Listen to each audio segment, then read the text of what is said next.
Good afternoon, everybody.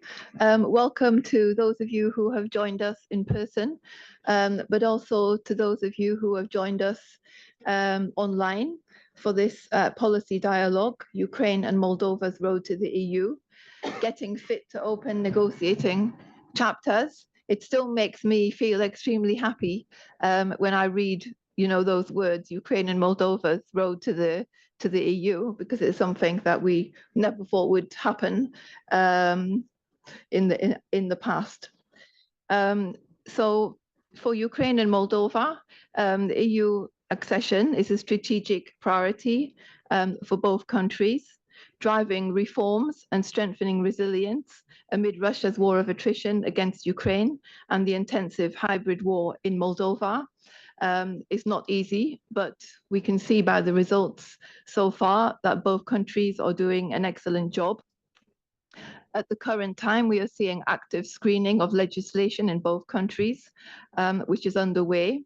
And both countries are actually nearing the opening of the first negotiating chapters, or clusters, I should say, as I'm sure you're all aware.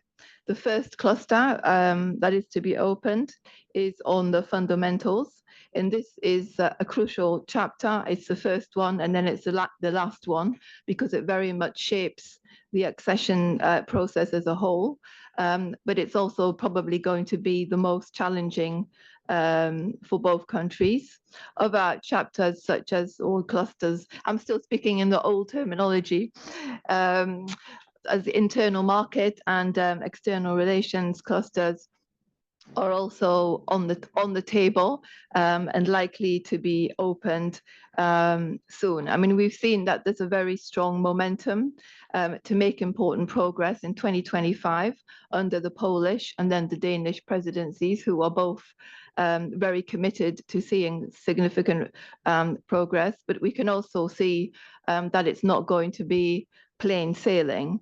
As everybody in this room is aware, I mean, Hungary is making things very difficult for Ukraine, and not for the first time, and is trying to derail or block the opening of the first cluster, which is a tragedy, but it also creates a lot of uncertainty and pressure on candidate countries.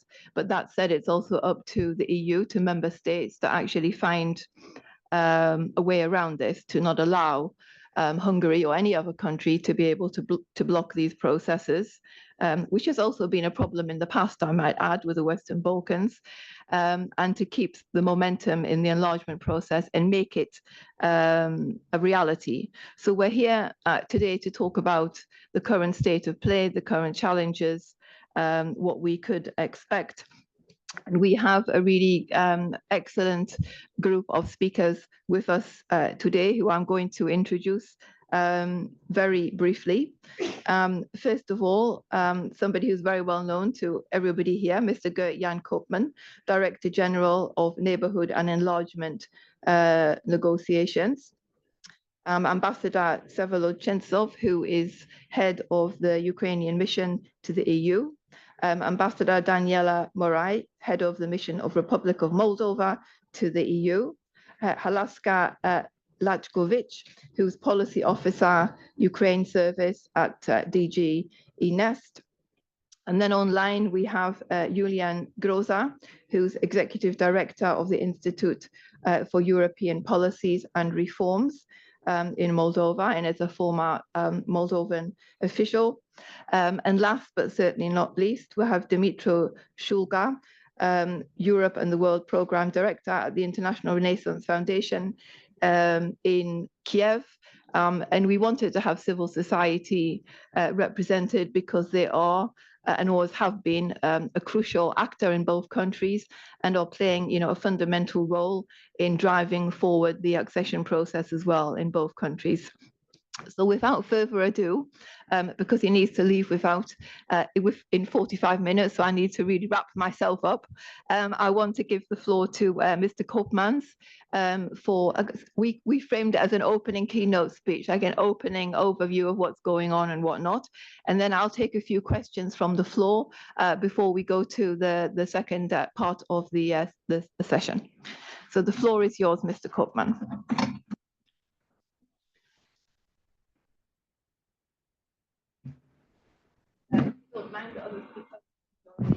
Yeah, already. We could all move to the podium.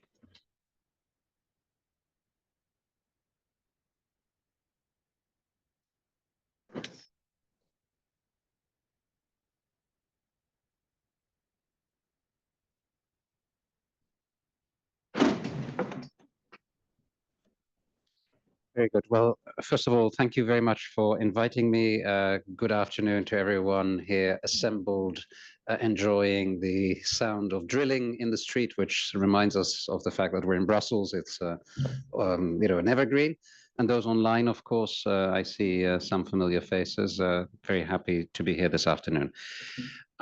You asked me to say some introductory words, opening keynote, you called it. So I'll talk a little bit more generally about where we are at this juncture with the enlargement negotiations, obviously zooming in on those with Ukraine and Moldova. I think maybe the starting point is to remind everyone that there is a renewed momentum that has seen, I think, unprecedented progress on enlargement talks in the past year and a half or so, with many more IGCs, both relating to the East and the Western Balkans than we have seen probably in the decade before. And this momentum is sustained. Now, at the same time, what is clearly driving this is more than just the horrible war of aggression which Russia has unleashed, even if this has been a wake-up call for everyone that enlargement is an investment in security, that enlargement is a geostrategically important effort, not just by the candidate countries, but also by the EU. But the process is also driven, and I want to be very clear about that, by the sustained reforms and efforts by the candidate countries.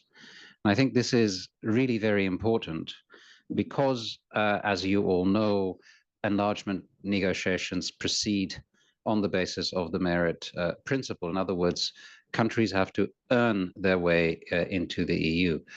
And what is, I think, particularly promising is that we've seen a huge momentum, reforms that are taking place at a pace which hasn't been in evidence for a very long time. So it's against that background that we are looking at this year as a pivotal year. We have a number of candidate countries that have set themselves ambitious, but I would say realistic deadlines for completing the technical work on the accession negotiations. And let me be very clear, these dates they have set themselves are not very far in the future. Montenegro has set a end date for the end of next year, and Albania for the end of 27. Moldova is also very ambitious. End dates are very much in the same sphere. They tend to fluctuate a little bit, but we're looking at 27, right, Daniela? And if I look at the work that Ukraine is undertaking, then it's very much aligned in terms of progress. Now, let me be very clear. We're not talking here about dates for becoming a member state. This is a process that requires, as you all know, a final set of negotiations and ratification by our member states. But nevertheless, completing the massive amount of work that enlargement entails is, of course, a precondition for anything else that follows. And here the news is overwhelmingly positive. Now, at the same time, of course, as we move forward on this trajectory, we are also confronted with challenges. Amanda, in her introductory words, already said that this is normal, and those challenges are of different nature. The challenges are of different qualities. Some challenges relate to implementation issues in the candidate countries. Other challenges relate to more international developments. And of course, the context in which we're negotiating with Ukraine and Moldova is very particular, and those challenges are significant. And yet again, then there are bilateral issues that come into play. These are not new. even if the bilateral issue that is confronting Ukraine is maybe of a rather particular and specific nature at this juncture. So what I'm trying to say is that, you know, it's par for the course that we are looking at challenges. This is nothing new. Anyone who has studied the history of EU accession talks knows that this is a feature that we need to deal with. And critically, of course, it is for three parties to deal with it. First and foremost, for the candidate countries themselves, they need to undertake the reforms. Where there are bilateral issues, they also have a responsibility of addressing these seriously. Secondly, it's for the European Commission as the negotiator on behalf of the EU 27 to work and assist the countries to help and move forward the process. And finally, and critically, I would say, it's for the member states. It's an intergovernmental process after all, to take decisions and move things forward in the council. So the challenges for everyone. It's normal. It's tough sometimes when you're in the middle of it. It can be very daunting. But I want to send a message of optimism. And this optimism, as I said, is anchored on this geostrategic context we operate in on the one hand, and on the other hand, on the merits of the work done by the candidate countries. So if we zoom in a little bit more on Ukraine and Moldova and the accession talks, then as was just recalled, we're looking at this juncture at a process where this year we want to complete the screening for all chapters.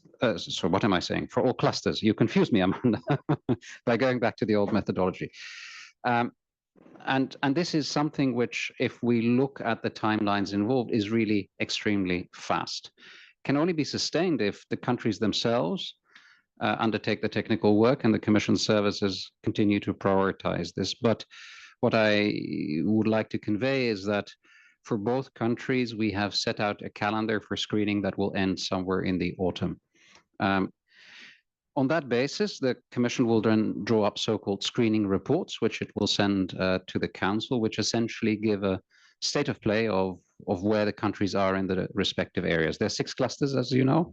There's the fundamentals cluster at the beginning, but then there are 6 other clusters. And roughly speaking, we aim at having significant progress on 3 clusters during the Polish presidency and significant progress on the remaining 3 clusters under the Danish presidency, with the view essentially to completing this process this year.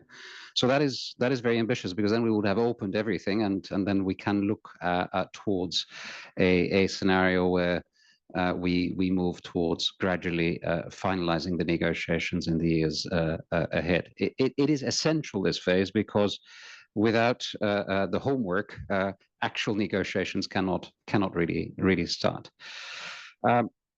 I think on cluster 1, we've already done our part. We've finalized the screening reports. They're with the Council. We're preparing the so-called opening benchmarks. We're also preparing the EU position, draft EU position. We know that the countries themselves, and this is critical, are preparing important roadmaps, which are crucial. They are actually likely to be opening benchmarks and action plans.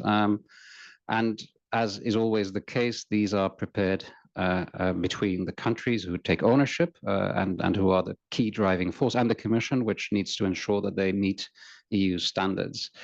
And here I would also like to convey a message of optimism. I think this process is extremely well advanced as well. So we're well set up for all of that, and we then now we need to consider how to move to the Council and how to take this forward. Here, of course, the decisions to open a cluster are taken in an intergovernmental conference, and those decisions in intergovernmental conferences are taken by unanimity. And I'm not hiding from you that if one of the member states feels that it is not ready to do so, then the cluster cannot be formally opened. But on the merits of the case, our view is that both countries have earned their way and that in principle, technically, all of this is ready to go, obviously after scrutiny by the member states, who should look at this carefully and come to a shared assessment based on our recommendations. Now, what is also important to realize is that the IGC is the end of the process to open a cluster, but before you actually get there, 99% of the work is done in the council working groups, and that is something which we feel needs to move forward. Similarly, as I said, we have a high level of ambition to make progress on 3 clusters during the Polish presidency, so also the cluster on external affairs, cluster 6, and the internal market cluster, cluster 2, and work on those clusters, albeit slightly less advanced than on cluster 1, is also advanced significantly for us to say with confidence that technically we should be ready to do the same for these clusters during the Polish presidency. With the timeline that we've set ourselves for screening, and obviously provided our candidate countries continue to deliver under the screening process, we would be in a position to complete the remaining 3 clusters then under the Danish presidency. So I think we're actually in a very good spot. Politically, there is a challenge, but as I've said, we need also to look at the materiality of what we're doing, and the materiality of what we're doing is extremely advanced. And we see no reason in the Commission to decelerate our efforts. In fact, we will accelerate our efforts to ensure that we bring both countries to a point where they deliver their part of the bargain, and we will then ensure that the Council is appraised of this and has an opportunity to take its part of the responsibility. So we should be nuanced in our thinking about bilateral issues. They are certainly very important, but they won't stop the process. And I think this is very much the way we look at it in the Commission at this juncture. Now, beyond that, of course, there are very significant challenges that are non-directly enlargement negotiations related. And in the case of Ukraine, of course, first and foremost, and I'm sure the ambassador will speak about this, we're looking at the need to end the war, to ensure that the country has a just peace, and that reconstruction efforts are taken forward. And here, of course, the implementation of the Ukraine plan, which is critical in this regard, and the investments that are foreseen under the Ukraine facility, under Pillar 2 of the Ukraine facility, potentially worth up to 40 billion euros, are critical.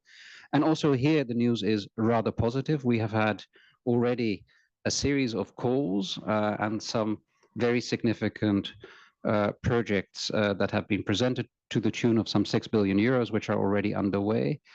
But we've also reached out to the private sector, and the private sector itself is submitting through a dedicated call that we put forward, proposals for action, which are being assessed by our services and will then be shared with the IFIs. So as you see, we have inverted a little bit the way in which we work in order to gain speed so that these investments can be appreciated more quickly, and what is even more important, can be put in place within timelines that are economically relevant to the present context. So we're not talking years, we're talking months. And this process is also really quite advanced. And I'm actually delighted that this call to the private sector, which is an experiment, first time we've done it, I had expected 20 to 30 proposals. We got more than 100 proposals, most of which are actually extremely interesting. So there's a lot of firepower in the Ukraine facility for investments, and this is now being rolled out as we speak. And I think you should see the accession talks, the reforms that underpin it, as very complementary to the reconstruction efforts. In fact, the reconstruction efforts and the private sector decisions that we are facilitating are motivated very much by the reforms, and vice versa. Without the reconstruction efforts, it's hard to see how the country can actually join if it is not put back on its feet. So it's a very symbiotic relationship that is moving forward in a very, very positive manner.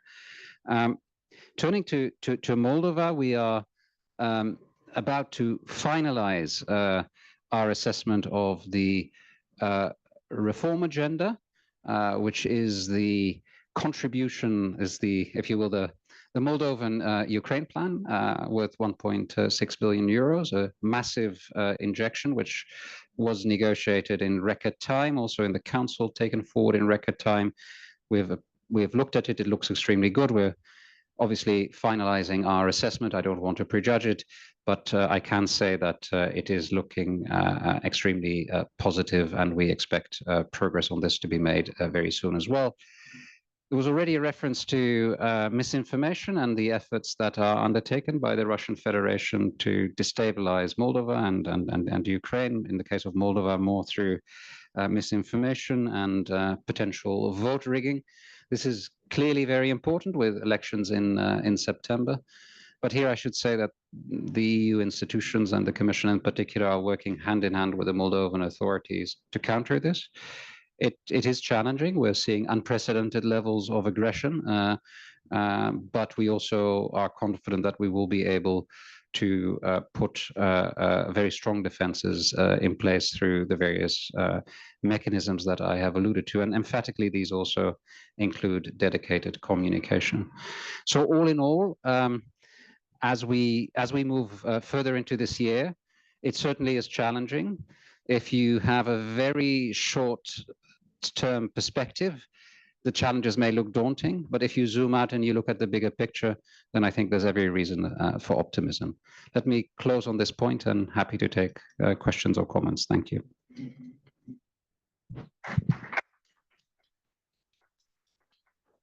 Thank you very much, Mr. Koopman. You always manage to amaze me because you fit so much information in a very clear and succinct way into a very small space of time.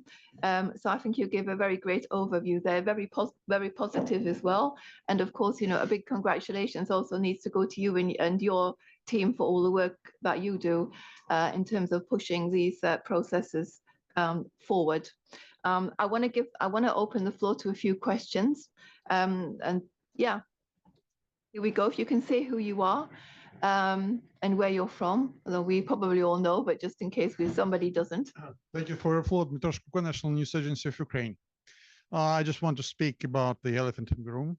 Recently, Prime Minister Orban stated that the membership of Ukraine in EU will never happen, because if it will happen, Hungary will be bankrupt immediately. So that it is not a question of merits, it's a question of efficiency, and the question that efficiency not about the efficiency of Ukraine. My question is two questions, in fact. Do you considering such position of Hungary, of decoupling Ukraine and Moldova on the path of EU accession? And the second, what could be a reaction of EU to such position of the Hungary, because it is de facto undermining the strategically important process of EU enlargement? Thank you so much. We'll take a second question. Yes, from the lady here. Thank you. It's about Moldova. Hello, my name is Iulian Sarevan, Journal TV, Republic of Moldova. I wanted to ask you to tell us how do you assess Moldova's progress towards European Union, and also now that the growth plan has been approved, what are the expectations from the Moldovan government? Thank you. Go ahead. Thank you very much. So on the first question, the position expressed publicly by the Prime Minister of Hungary, I think we need to look at the legal context in which we operate, which is that the European Council, which includes all 27 heads of state and government, decided to open accession negotiations with Ukraine and to recognize its candidate status even before. So there's an issue of coherence and consistency if one were now to argue that the country should not be a member state after all. I think the idea that any existing member state would be bankrupted by a new member state joining is not borne out by historical facts. In fact, the IMF recently published a very interesting study, and the IMF is not a fan per se of European accession talks. It took a very cold-eyed analytical view of the economic effects of accession. And what it shows is that the accession of 2004 generated an increase, not just in the GDP, in the economy of the new member states. Everyone who looks at it knows that they have benefited tremendously. But interestingly, it estimates that the economy of the then existing member states, so those who were not a member, who were a member already before 2004, increased by 10% as a result of the accession. So I think the contrary is true. I think Ukraine and Moldova joining and others joining will make the economy of the now existing member states stronger and will benefit economically the countries. Naturally, there are transition periods, there are adjustments, all of this is normal, but strategically, economically, I do not concur with that view at all. And that is not just a personal view, that's the view of the European Commission, and it's borne out, as I said, by empirical facts. So yes, we're going through a little bit of turbulence, but you have observed the trajectory of the accession negotiations. There has been turbulence before and it has also been overcome. And as I said, what is very important here is to zoom out, look at what is actually happening, and most of what needs to be done this year actually will be done this year because it depends on the work of Ukraine and Moldova on the one hand, and the work of the Commission and member states on the other hand. So yes, we may not have all the formal decisions immediately, but I don't think there is a very serious risk, if we want to avoid it, that the process will grind to a halt. So I think the talk of decoupling, the term coupling is very strange. It doesn't exist in accession talks. No one is coupled because the process is based on the merits of what the countries do.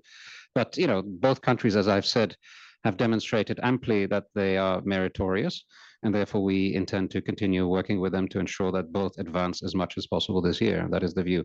You asked about Moldova. Growth plan has now been moved towards the final stages of approval. It's not yet been completely finalized, but it's we're close, and it's very positive. I think you asked me what do you expect the Moldovan government to do? The answer is twofold. One, the growth plan needs to be implemented. So it has very clear targets that need to be implemented. The reforms are not easy, but they do need to be implemented because they are not just the entry into the EU, they are essential for accession, but they're also essential for economic growth. So that's why we think that's absolutely essential. And payments under the reform agenda are made upon completion of the reforms. So that is one. The other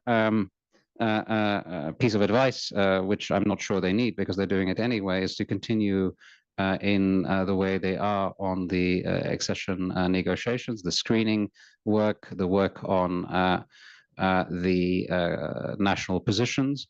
I must say, and it's true for both countries, let me be very open, I'm really impressed. I'm impressed every time I look at it, how much has been achieved in little time with limited resources. Countries are both doing extremely well. That's also true for Moldova. And therefore we are encouraged. When I sound a tone of optimism, it's not based on my personal wishes or convictions about the future of these countries. Is based on the merits of what they have done, on the hard facts. So maybe one very simple way of putting this is that the countries need to continue doing what they have been doing very well already. Thank you.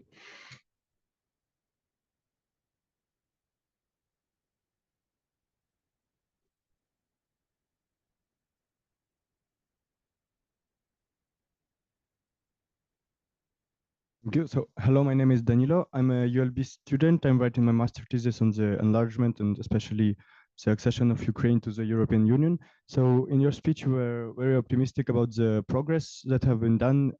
And I think we can all agree that it was very fast. However, you also mentioned the challenge that is caused primarily by Hungary right now. And despite all the efforts that Ukraine have made on its way to the accession, Hungary is still blocking the opening of the clusters. And so my question is how EU is adapting to what is the EU strategy to the blocking of Hungary, but also potentially, if we look at the bigger picture, other sides, because we've seen the elections in Romania and the first candidate that have gained 40% is also anti-Ukraine and more pro-Russian and could possibly put obstacles on the way of Ukraine's accession. So how is European Union is going to tackle that? Thank you. Thank you. Well, if you allow me, I'm not going to speculate about what will happen in Romania. This is something that is an ongoing story. As I've said, at the end of the day, it's, you know, decisions on letting a country in are taken by all the member states by unanimity. That's actually in the treaty, so that remains. But we've also seen in past accession processes that there have been moments of hesitation on the part of one or the other member state, and we've always managed to overcome them, provided that the countries continued the reforms.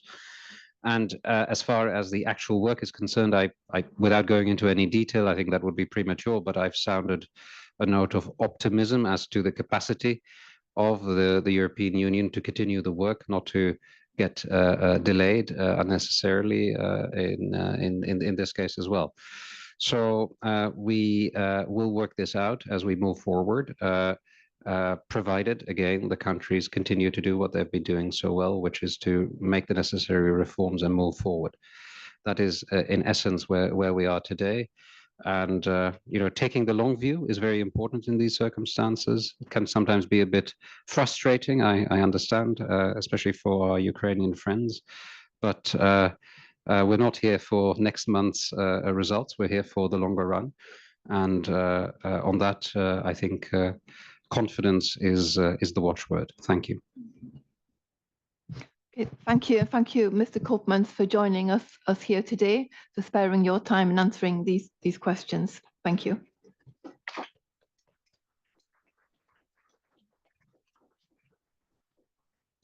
Okay, so I want to move now to our panel discussion and start with you, Ambassador Chentsov.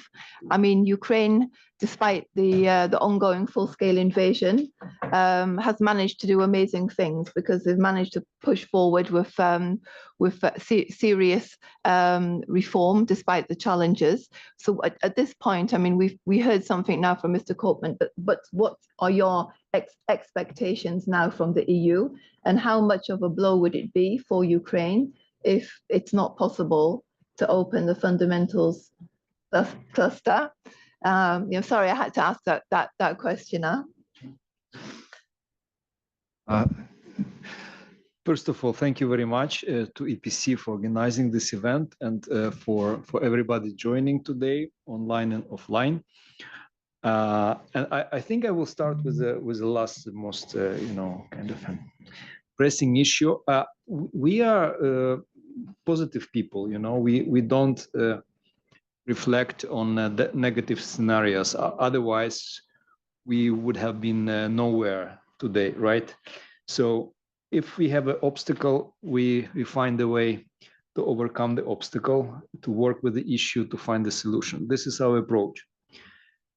And I think every country, which maybe with a very few exceptions, which today is a member state, have been facing similar or other difficulties on the way to the EU. Definitely, Ukraine case is exceptional because of the Russian aggression. But when we are talking about, you know, mechanics of accession process, building consensus among the member states, yes, this is a rule of the game that member states try to squeeze all possible concessions from the candidate states. And as every candidate states, Ukraine is looking for solutions. We are engaged in the conversation with all interested parties, with our neighbors, and we try to play a fair game. So if there is an issue, if there is a concern, we look for a way to address it. And when it goes to the national minorities, it's the same. Be it a Hungarian national minority or other minorities. First of all, personally, I don't see issues, you know, serious issues when we are talking about the treatment of the national minorities in Ukraine or any minority in Ukraine. So Ukraine is a very liberal society. So first of all, this is a principal point. But definitely, we do our best to stick to the best practices we adopt. All progressive, or in the course of adoption of all progressive legislation in this field or other fields. At the same time, this is a special moment, and as Director General Koopman mentioned, I cannot but agree with his statement that there are also geopolitical considerations, and because of the Russian aggression, because of, unfortunately, this attitude of the Russian Federation towards Ukraine independence, Ukraine will to become a member of the EU, and it's not only about Ukraine. I think the same for Moldova. I think about the Russian attitude to the EU itself. I think it gives another additional meaning to this accession process. So yes, all the meeting criteria, legislation alignment, definitely very important. First of all, for Ukraine, it's important, but definitely we should remind ourselves what is at stake. And in our case, our existence is at stake. The meaning of Ukraine development is at stake. That's why we draw the attention of the member states, of the Commission, that we cannot fail. And again, I cannot compare to other situations. Then every country is eager, to get into the EU as soon as possible, and it's obvious. But in our case, it's a principal point to stay on the track. And we expect from the EU to do its job. So we are doing our job.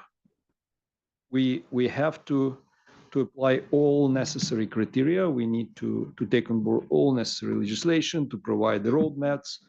By the way, we just adopted yesterday the roadmaps on rule of law, on democratic institutions, on administrative reform. So we are ready to provide all necessary documentations, to take all necessary steps to get to the next stage with the opening of the clusters, first, second, and sixth. But also we expect, it's Amanda about expectations, that EU will do its job. It's about technical part, sending letters, building up necessary concession and concessions as well, and consensus, but also to keep in mind this strategic and geopolitical meaning of this accession exercise, which is underway. One more point, if you allow. It's not about just Ukraine, which want to join the EU and throw all the burden on the EU member states, as some leaders in the EU try to entertain this thought. Yes, indeed, we count on EU support, but also, and it's serious, Ukraine is the asset for the EU already. When we are talking about defense, we have eventually the most capable army on this continent. So I'm not talking about the space on the right from Ukraine on the map. We don't think they are big, but we don't think they're capable. We are talking about defense industry, and and I hope this is the real will to develop the capacities and equip the EU with the necessary with the necessary means to protect itself, Ukraine is a solution because we have developed our industrial capacities significantly during the last 3 years. When we are talking about food security, it's Ukraine, and we really want the EU to consider our agricultural sector, first of all, not as a challenge, but as an opportunity. And we should jointly find a way how to adopt the common agricultural policy to the current situation. And probably it will be the first time in history that EU will have to adopt its own policies to the situation, not other way around, but so be it, if there is a necessity. I can mention other areas, but you know very well, it's about also energy. And in spite of the war, we not just stick to traditional sectors like nuclear or gas or coal generation, but we also launch significant biogas production, and again it could be a serious opportunity for the EU. So when we are talking about reconstruction, and Gert made this point, again, our main goal is to relaunch Ukrainian economy, to kickstart Ukrainian economy after this war will finish. And definitely we count on support, but again, we don't want to be a burden and to suck all the resources from the EU budget, but to develop the system, also to coordinate with other players outside the EU, US, other partners, on using also coordination platform, which is organized by the Commission. We are very thankful for that. And to use available instruments and resources, but again, in smooth coordination with the Commission, with the member states and other partners, to make sure that Ukraine's enlargement and eventually also Moldova enlargement is a win-win situation to all of us. Thank you, Ambassador Chentsov. I mean, I also agree with you that Ukraine's membership will be a benefit to Europe, but I also think there's a need for that to be more broadly communicated to societies across the EU. I mean, to make the argument is important because this is something that has been missing in the past with other enlargements. And I can't resist, throwing something of a curved ball, actually, regarding Hungary, because the EU doesn't seem to be, I mean, the rest of the member states don't seem to be very adept at convincing Hungary at the moment. I mean, you mentioned the United States. Is it potentially possible that President Trump could do a better job actually of talking to Mr. Orban, who, I mean, Orban seems to look up to Trump in this respect? Is that an option that could fly at all? Yes, you. Well, it's difficult to answer, but definitely I think the US position is that EU should play an important role in this region when we are talking about defense, but also taking care of Europe's affairs. And in that regard, I think it's in the US interest that Ukraine is on reform track, and EU it's a best mentor in that regard, and enlargement it's a best structure and program for reforms. Yes, I would personally count that President Trump made this point with Prime Minister Orban. I'm looking forward to it. Yeah, me too. Okay, thank you very much, Ambassador Chentsov. I now would like to come to you, Ambassador Morari, to hear about developments in Moldova. I mean, your expectations, also because Moldova is facing important parliamentary elections later this year, and we can be 150% sure that the Russians are going to do their maximum to damage or to try and have the result that they would like to see. And how does this play into the negotiations with the EU, but also what more can the EU do to actually strengthen Moldova's resilience and ability to push back against this large-scale Russian disinformation campaign? Thank you, Amanda, and thank you, EPC, for putting this event together. I think I'm lucky, but at the same time it's challenging also to speak after Director General and Vsevolod, because in many points they already in a way reflected on what the work is ongoing. Indeed, we are now doing a lot of work, and I'll try a bit to share a few dimensions of what keeps us busy and what and where we would like to have the EU support, the member state support, to also help us for our upcoming parliamentary election. First of all, it's indeed to progress on accession, and we do a lot of hard work, and we're now in the, I think we did 2/3 of the bilateral screening. As Director General mentioned, we did Cluster 1 fundamentals from July to November last year. We did until March this year Cluster 2 internal market and Cluster 6 on external relations, and now we are on the Cluster 3, and we have a calendar by mid-September on the remaining clusters. So everything we do bilaterally with member states, with Commission, it's how to help to deliver on and to have a good presentations and understanding of all the reforms and commitments on that.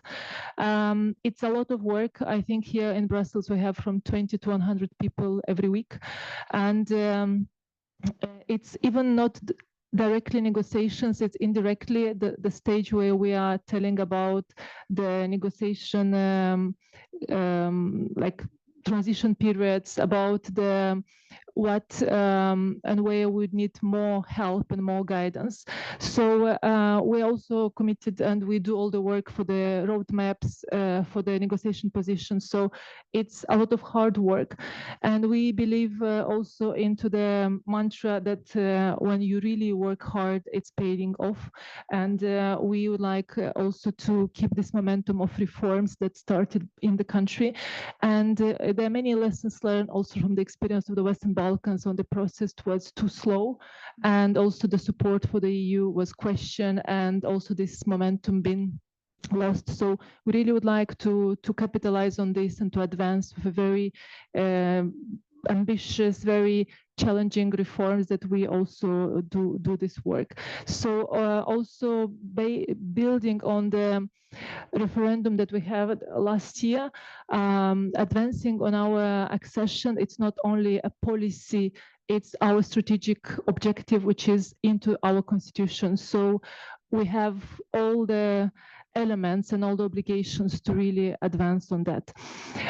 For us also, it's very important to see what we can do more already in the shoes we are now in. We call it accelerated integration, and also to see the direct benefits for our society.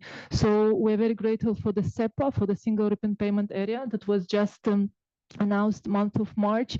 Now from 1st of April, our banks are applying, and they will need a few months to adjust the operational system to have from the 5th of October the low costs of the banking transfers. As you know, we have a big diaspora, so this is really has a direct impact for all of us. We also do a lot of work for the roaming, full roam like home, and we just adjust our legislation to the EU telecommunication directives and roaming.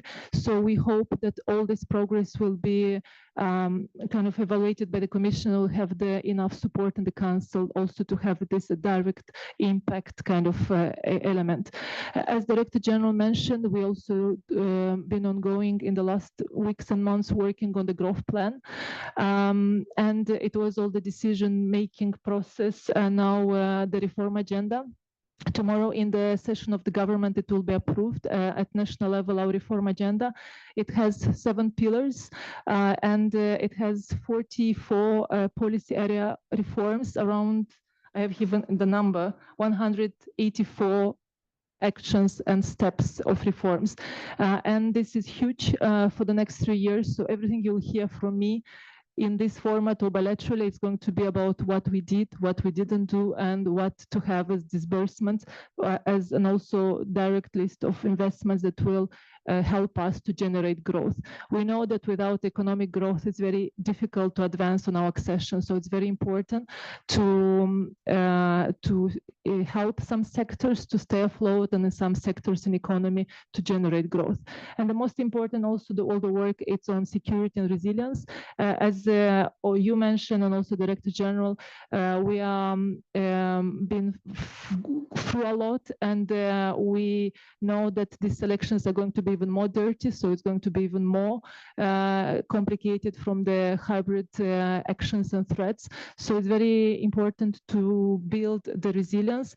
We just had the HRVP, Kaja Kallas in Chișinău 2 weeks ago, and for the first time, a hybrid rapid response teams was sent to Moldova. The mandate of European Partnership Mission was extended for 2 years, which is the only mission EU has helping building resilience to the line institutions.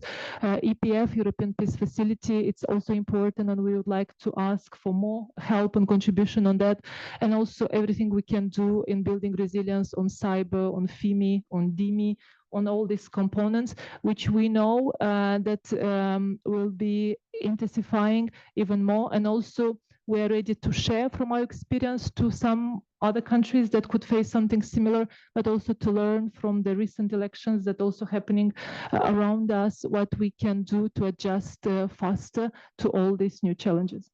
And the most important for us is to make sure that we're not alone. So the political support from the institutions, from member states, it's super important. And having them on the ground, it's also a very strong message of support for us.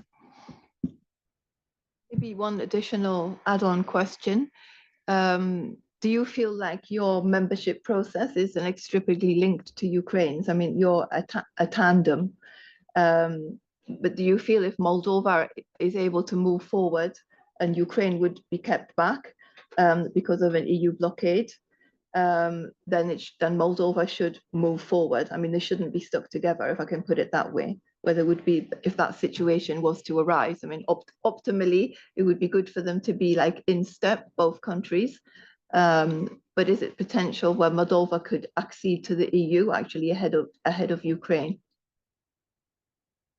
Moldova applied, being inspired by the Ukrainian application, which was just a few days after the Russian aggression.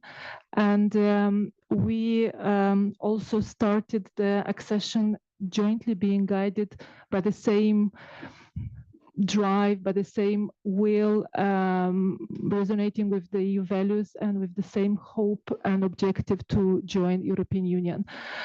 It's a very close cooperation between Moldova and Ukraine, also to learn and to share from what we do in this process. A memorandum of understanding between Moldova and Ukraine on EU been signed beginning of the year. We had the Deputy Prime Minister Stefanishina last week to Chișinău, where close discussion with our Deputy Prime Minister, Chief Negotiator, been taking place. As Director General, I cannot comment more than what Director General mentioned, that it's all for us now, the objective is to do the homework, to concentrate on doing a good job for the bilateral screening, to prepare all the roadmaps, all the conditionalities, but everything else is in the hands of the member states and of the council. And I really remember, and I always, when I'm asked about this question, I'm really recalling that moment. The December 2023, when we received the decision of European Council decision on launching accession talks. If you look now backwards, you would say like, it was visible that will come, but many of you in this room will recall that how much unpredictable and difficult was to really forecast that the decision would be taken.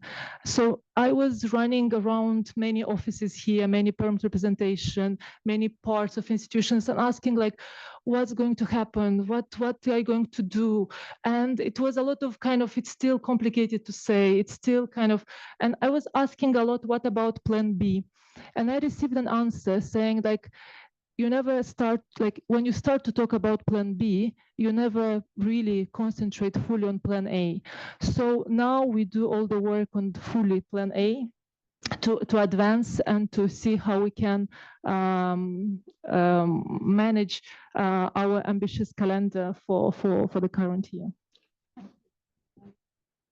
I'd like to come to you now, Halszka, to ask you about what are your main priorities now going forward? I know you're working on many different initiatives. You're primarily focused on Ukraine, but what are the areas where you think there's the most opportunity to achieve results in the short term?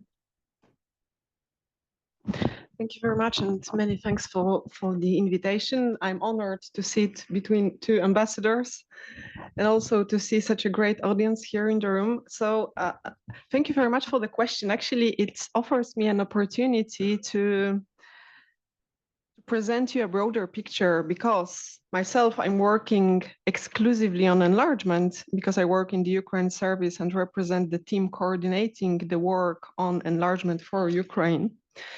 But then this question really offers me the opportunity to show you how we are trying to pull all the strengths together, meaning how we are using all the tools that the Commission has on its disposal to then make enlargement really happening. So my Director General already mentioned Ukraine facility, which is a powerful instrument serving not only to support the Ukrainian economy, keep it afloat, but also to then offer the opportunity for the businesses to invest in the country and to finally reconstruct the country. We have then Ukraine plan, which is a part of this Ukraine facility, which is a cornerstone of a pillar one of the facility. This Ukraine plan is full of the steps to be implemented. And this plan has been prepared by the Ukrainian government. It's fully aligned with our requirements in terms of what is required from the country, which is a candidate to join the EU, meaning that already now reconstructing and supporting the economy, and I think the same goes for the plan that is being prepared and implemented for Moldova. So already now reconstructing, supporting the economy, we are thinking how to bring the country closer to EU and how to effectively support the country in implementing pieces of our acquis, transforming the legislation. So this is the first part, Ukraine facility, very important economic support.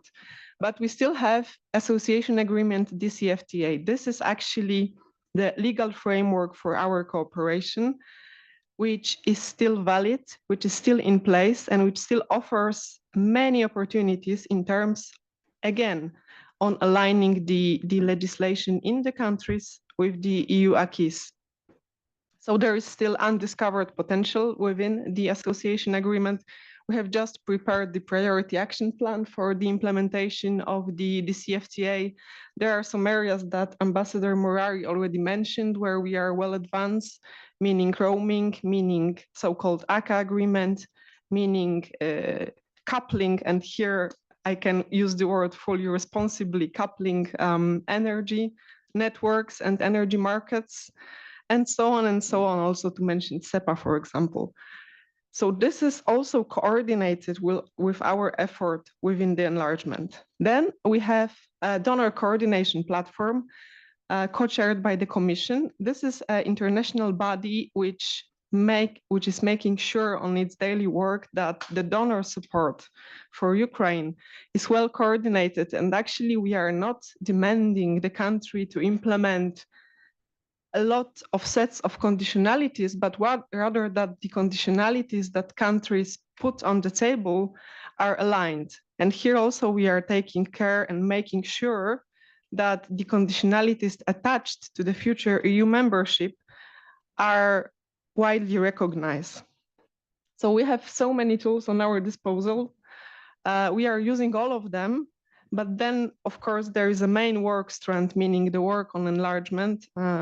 Here, we are really advancing well. So Commission, you've heard this is our top priority, but this is a very general and political statement. Then I can supplement it very briefly with a few sentences coming from my own experience working on a working level, every day being present at the screening meeting with Ukraine and seeing how dedicated and how well prepared the country is to really fulfill our requirements.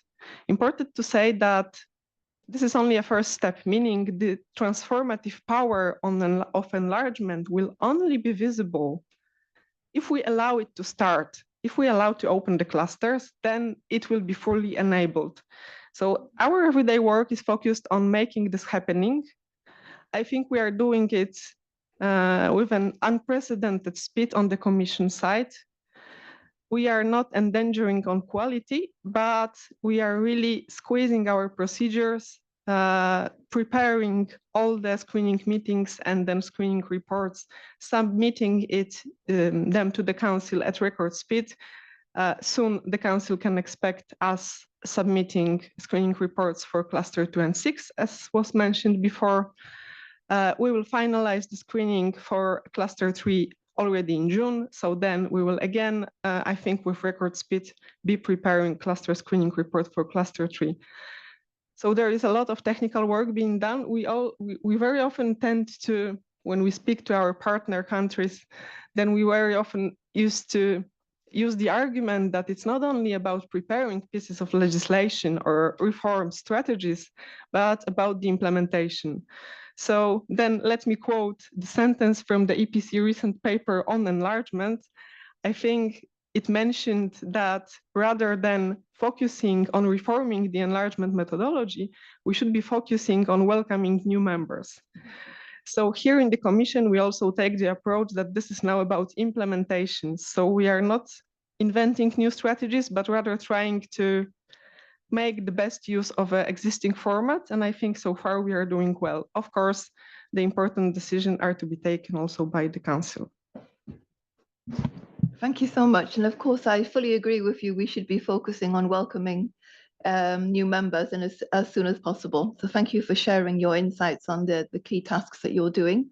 I want to go very quickly ahead now to our online speaker, Dmytro, from Ukraine.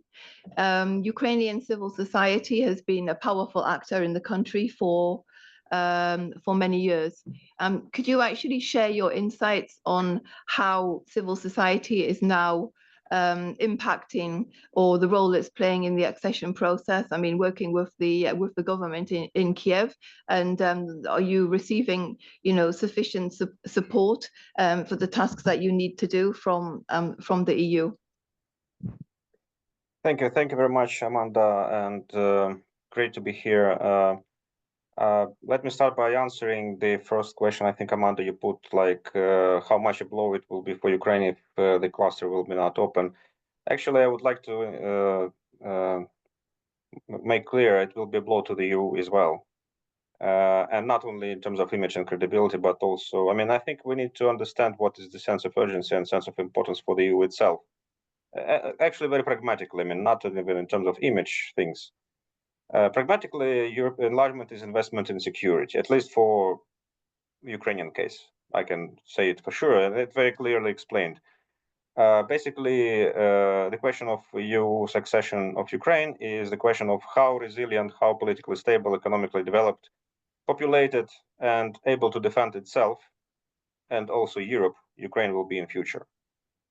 So if you judge by this strategic calculation, it's understandable that it's very clear, pragmatic security interest of Europe to integrate Ukraine as soon as possible. Of course, with all the merit-based criteria. And of course, economic benefits were already touched. And I think it's also very clear that it depends, of course, on your mindset and of every person, whether it's more risk averse or more risk ready, understanding there's risk, but also opportunities and benefits. And especially if you talk about Europe's competitiveness in the global economy, I think Ukraine's contribution to EU competitiveness is really very significant in many sectors. But let me really focus on fundamentals, as you, Amanda, asked. And actually, not only fundamentals, I would say that in Ukraine, we have civil society contributing to many other sectors as well. And we just recently, as a foundation, we had a competition on a call for proposals implemented.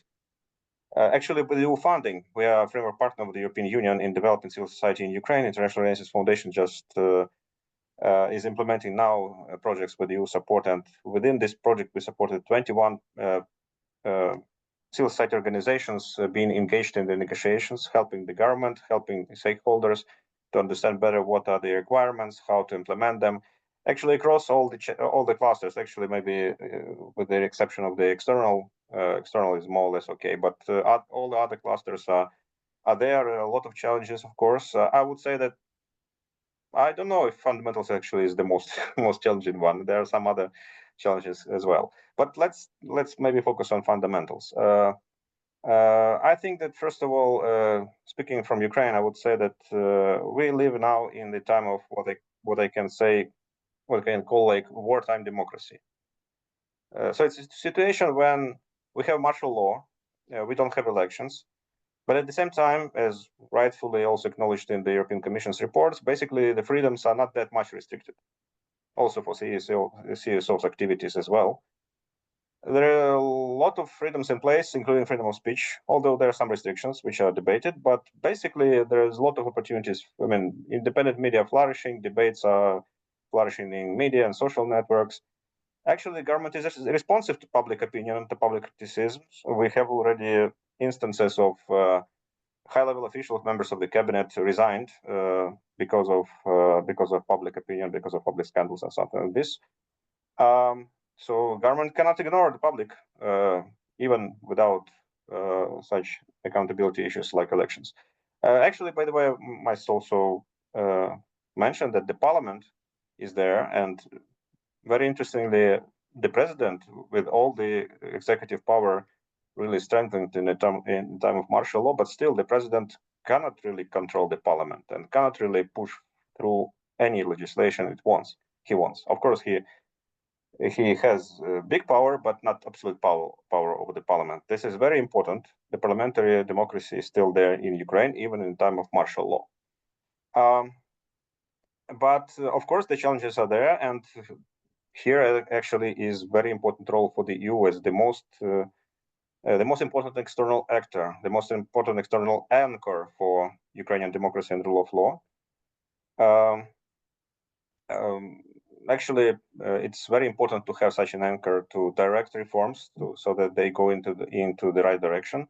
Here, by the way, we already have a really success story of the candidate status benchmarks, which were really very instrumental, very successful case for putting forward Ukrainian reforms, especially in the rule of law area.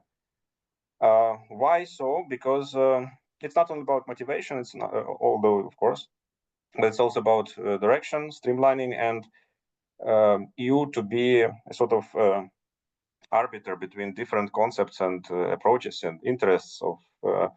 Because in Ukraine we have, even among civil societies, there are different concepts of reforms. So sometimes we really need to have some external balanced actor who will judge what is really the proper benchmarks to go, what is really proper direction and model to take. But at the same time, I would like to underline that we cannot rely on external leverage forever. And actually, the goal is to come to the position that we do not longer need an external leverage for sustaining Ukrainian democracy and rule of law. I think, I mean, I'm rather optimistic here that we really have domestic sources of such sustainability. Well, Ukrainian society already proved, like with several Maidans, that we have deep-rooted democratic values in the society already established, confirmed by, for instance, by the recent public opinion poll by Democratic Initiatives Foundation, like a month ago, they published the figures that more Ukrainians kind of opt for more freedoms, for freedoms to be preserved rather than for more security. So even now, in the time of full-scale war, Ukrainians rather want to preserve freedoms than to allow government to curtail freedoms in expense for more security. So I think this says volumes of how resilient, democratically resilient Ukrainian civil society is, how this society at large actually is, how these values are deep-rooted. And this is very important because we see that we now live not in the ideal world of post-Cold War 1990s, when the Copenhagen criteria were established like this. Of course, first Copenhagen criteria of stability of institutions guaranteeing democracy, rule of law. And so, like, if you meet all the criteria, then you're fine. You're in this golden club. We see that now even U.S., which used to be promoter of democracy everywhere, now has a crisis of democracy. So nothing is really guaranteed forever. Nothing is really sustainable unless there is strong, not only external, but again, I stress domestic sources for optimism. And I think we do have such domestic sources for optimism in Ukrainian civil society and Ukrainian society at large. So now let me maybe touch upon the actual question, come back to this. Again, I mean, I'm rather presenting my IMHO kind of not official opinion of from civil society, so I can be more direct and blunt, so to say. So now the question is basically of Dmytro, I have to ask you to be very quick now because we're nearly in the, thank you. Okay, I'll suggest to understand that Hungarian government, I think, is not really interested in discussing anything with Ukraine. So there's no plan A here, realistically. And I think it's not a proper way to offer more coffees and more sweets to the coffees. So that's why I think, need to think of some sort of plan B. And plan B, in my view, could be inspired by the example of publishing the text of association agreement before it was signed. So why can't the European Commission publish the report, the screening report results and present to Ukraine the homework? Because basically now we discuss the presentation of the homework, and then Ukrainian government can implement the homework, and hopefully in future there will be different political constellations in the council, so that the council could swiftly adopt decision to open the chapter and then immediately close if the homework will be completed by that time. I think, frankly speaking, we can consider. I mean, I throw this option for the discussion. Thank you. Thank you so much, and sorry for trying to reducing your time. Thanks for sharing your insights on the role of civil society and the important work that you do. And I want to come to our last speaker, Iulian Groza, to ask you if you could comment on the cooperation that you have through civil society with the Moldovan government. I mean, the strength of the engagement, but also perhaps to say if what's been the impact of the withdrawal of US aid to civil society organizations. If you were able to have maximum of 7 minutes, that would be great, and then I can give the floor a few questions. Thank you very much, Amanda, for the invitation and for organizing this timely event. I'll try to answer to some of your questions, but I'll try to be brief and leave some time for discussion as well. I'll just start with a brief intro and touch upon the key questions you have mentioned. It is clear that for Moldova, the EU accession is not just a geopolitical choice. It is indeed a transformative national endeavor. I mean, Moldova's aim is to be ready to join the EU by 2030. That has been reconfirmed by last year's constitutional referendum that Moldova won on the very thin margin, despite unprecedented Russia's interferences, vote buying schemes, and so on and so forth. This journey that Moldova has is very much anchored into the whole reform agenda, prioritizing very much the process of completing the accession process, but also building up internal resilience, increasing internal security, and making sure that the civil society has an advanced role in this process, which has been proved already for many times in past, but last year during the referendum we had, civil society, independent media had played a crucial role. This has been something that I think Russia proxies in Moldova also are aware of. And Russia is being very much active in targeting also Moldovan civil society and media organizations, trying to limit the space of these reform actors, and trying to replicate initiatives implemented in Georgia. Even just recently, the pro-Russian opposition in the parliament attempted to initiate a draft law on foreign agents, very much copy-pasted from the Georgian example, and should be very clear that this type of actions should not remain without a response. It should be very clear to those actors, anti-reform actors in Moldova, backed by Kremlin, there is a cost behind, and that is something which we all need to do and learn also from the lessons and experiences we have seen in case of Georgia, both negatives and positives, before it is too late. And as mentioned, today we continue to face this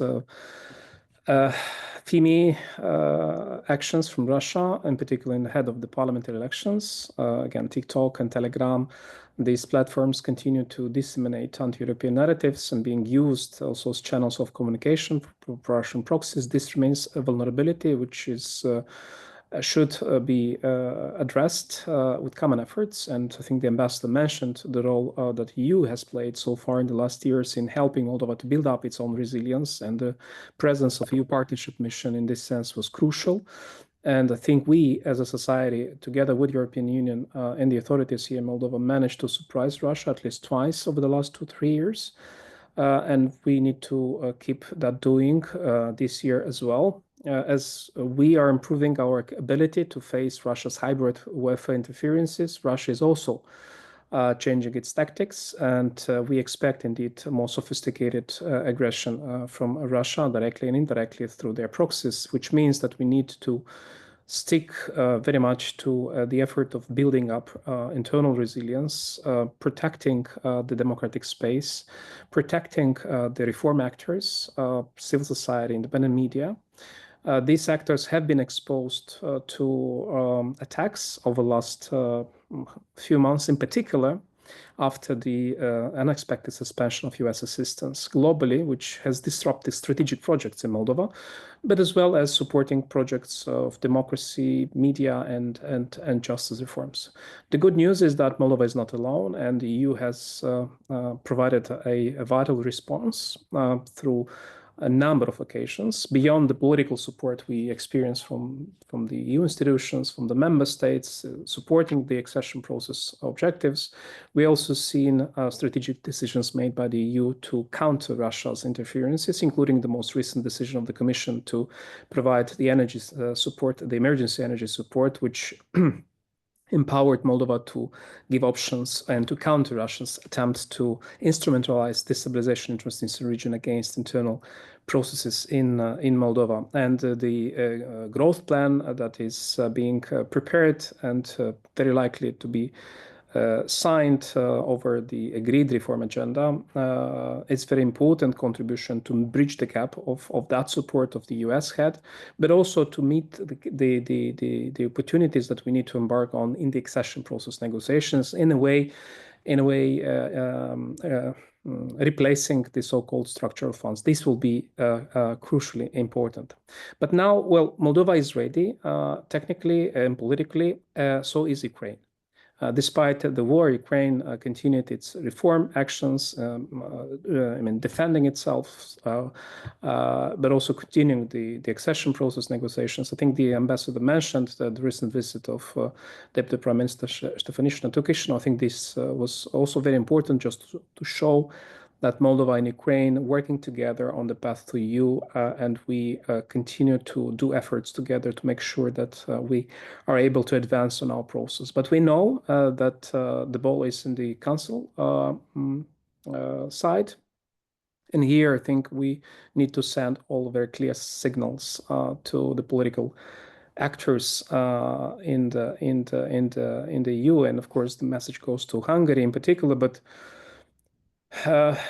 it is important to make sure that each country is judged upon its own merit, and the political and symbolic value of synchronized progress is immense, in particular now.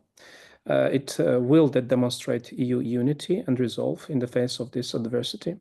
So it is very important for the EU to find a creative solution, as it proved to happen before, to make sure that both countries advance as soon as possible, not stop the process, because any delay will undermine the transformative potential of the enlargement and weaken the strategic opportunity for secure lasting peace and prosperity for our country. So opening these chapters of negotiations of both Moldova and Ukraine in the coming month would send a clear message, and it will show that, as the EU motto is, we will stay united for our common future. Thank you.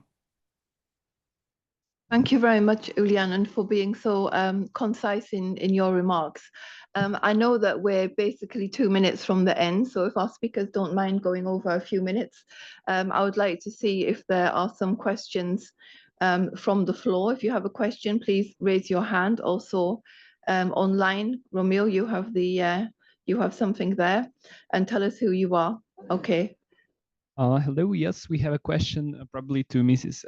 Lachowicz from Koopman. And the question is how to align the environmental green agenda with Ukraine and Moldova's accession to the EU. Do we have any question in the room? Yeah, there you go. Here we go.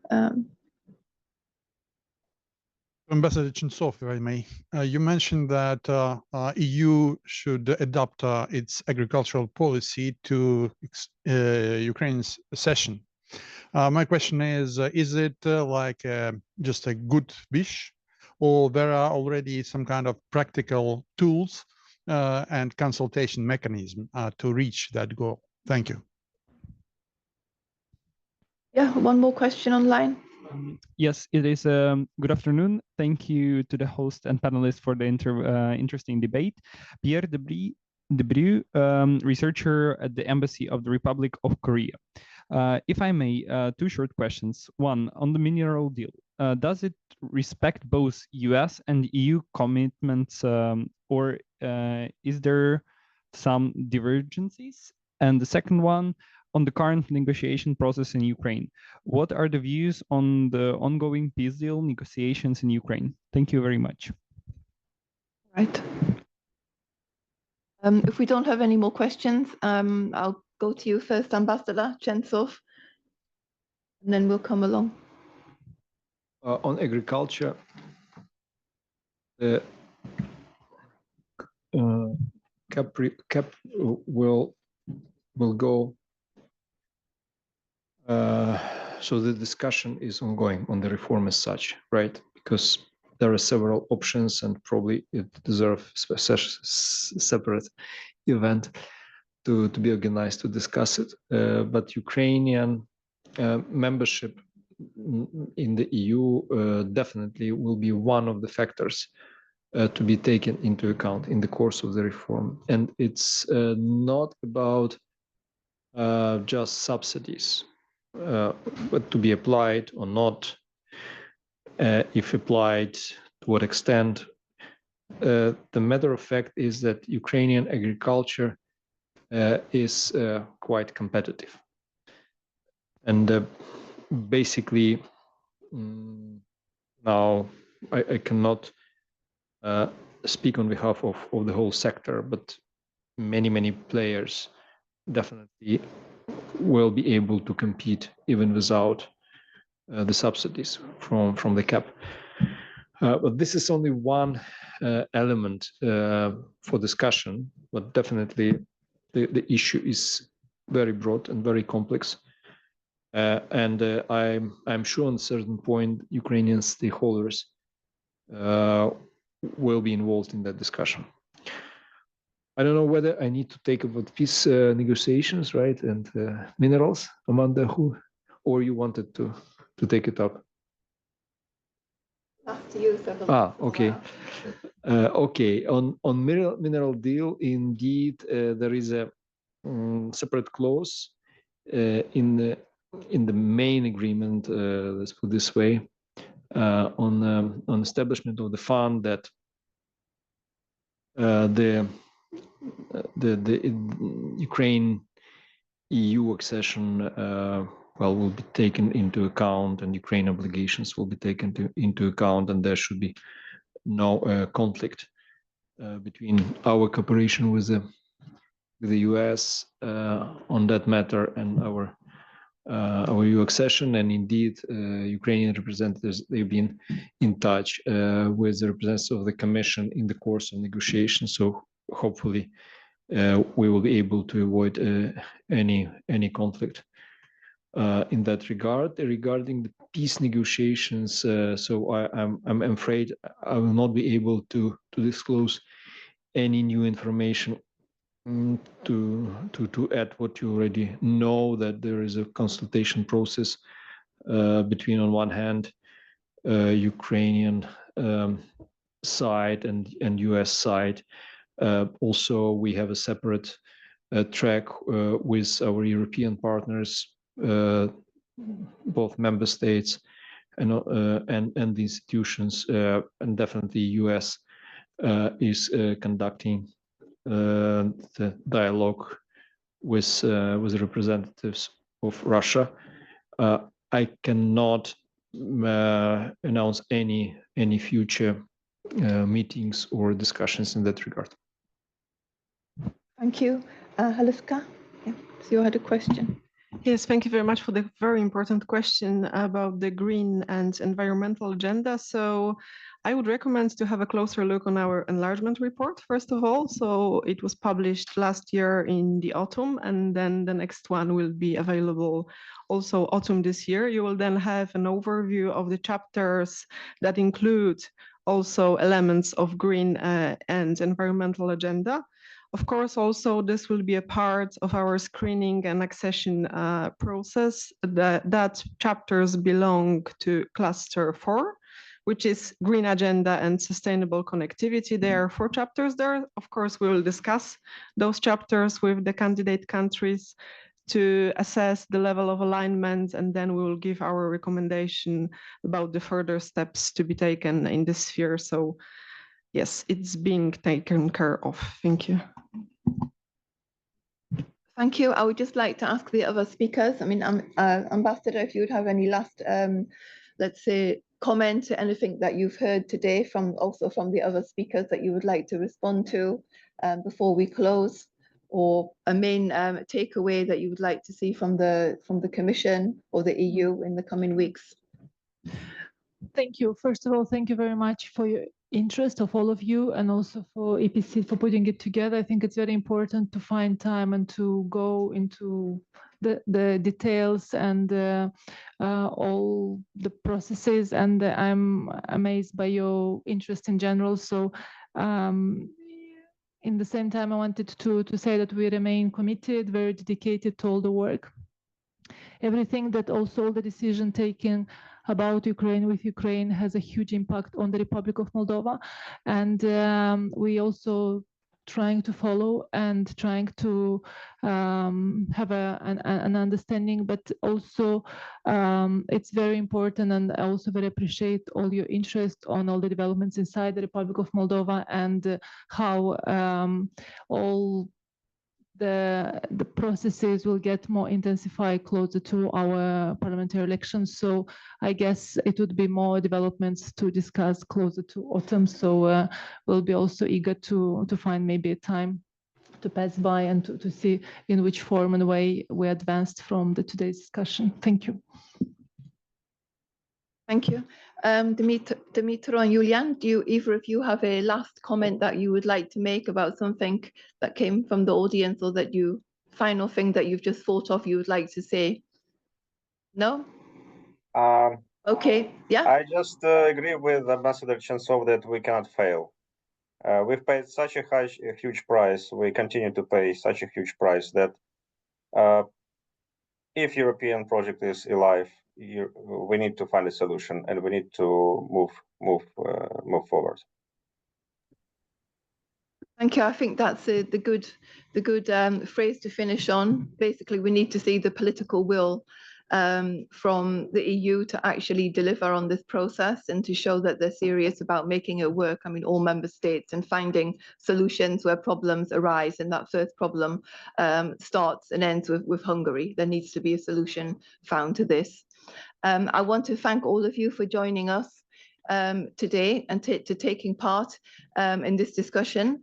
The EPC has been working on enlargement for a long time, probably for at least the last 20 years, and probably will be working on enlargement for the next 20. One can only hope that by the time 20 years has passed, all of your countries will be members, along with the Western Balkans and maybe some others. So please keep an eye on our website for events and publications. As was mentioned earlier, we had a major publication that came out last week related to enlargement and internal reform, how the two things need to progress together and not separately, and not doing internal reform should not be an obstacle to not moving ahead with enlargement, because as we've been hearing for the last few years, it's a geostrategic imperative. It needs to be done. So thanks again to all of our speakers, and for the rest of you, have a very lovely afternoon and evening. Thank you.